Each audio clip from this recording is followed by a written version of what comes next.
Okay, first we're going to look at how to create a class. So you do have this option here when you're first getting started. Once you've created your first class, I don't believe these are going to be here because I don't remember seeing this on my main account. But you can go up here to the tab that says classes. Let's click there. Now I have already created our class here, but I want to show you just how it's done. What we're going to be doing today is creating a class from scratch. However, if you use Google Classroom, it is much easier and much more beneficial in the long run to import your classes from Google Classroom, especially if you're teaching secondary and you have 150 to 175 students. You're not going to want to go in and create accounts for each student. It would be much better to import them from Google Classroom. That way, they are also able to use their regular Google Classroom login through the Google login screen to access their Quill account, and you don't have to worry about a separate login ID or password for the students to keep up, or for you to keep up with for your students.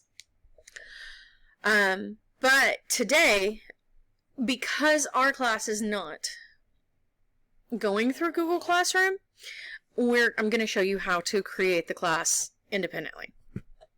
So click on the Create Class. Super easy. You type the name of your class, CTWP Summer 2020.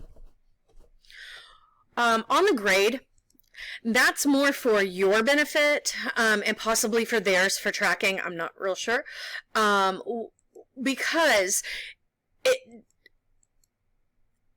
putting a specific grade in this part right here does not, as it says there, it does not limit the activities you can access.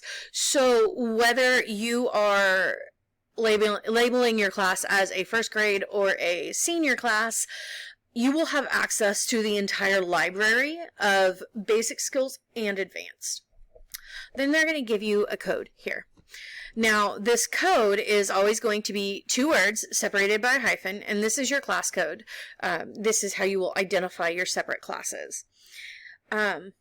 Pickle Movie, they're actually kind of cute. The students will often get a little laugh out of them. So Pickle Movie, Bell Skill, Junior Record, Yak March, and it's just a combination of random words. So you'll hit Create Class. Now, I'm not going to do that at this moment because I already have one created. So our class is right here.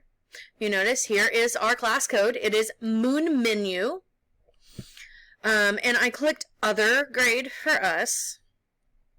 Now, you can rename, you can change the grade, or you can archive. Now, you can't delete classes if you make a mistake. It just sends them to archive. So, for example, while I have been attempting to record this screencast, I have made multiple copies of the class. You will see them there. So, here we have our active classes. Once again, go into our CTWP Summer 2020. And you notice I don't have any students. I can either invite students, or I can invite students if I have not pulled them directly from Google Classroom. Now, you can either give them a code where they can, or a link where they can go in and create their own accounts.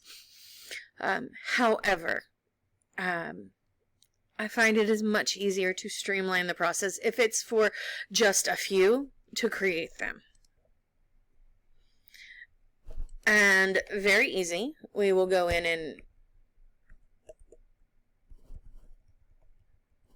just type in the name and add. So you notice here that we have the student's first name and last name. Their username is going to be the first name dot last name at the class code. And then their password is the last name. So it does make it quite easy.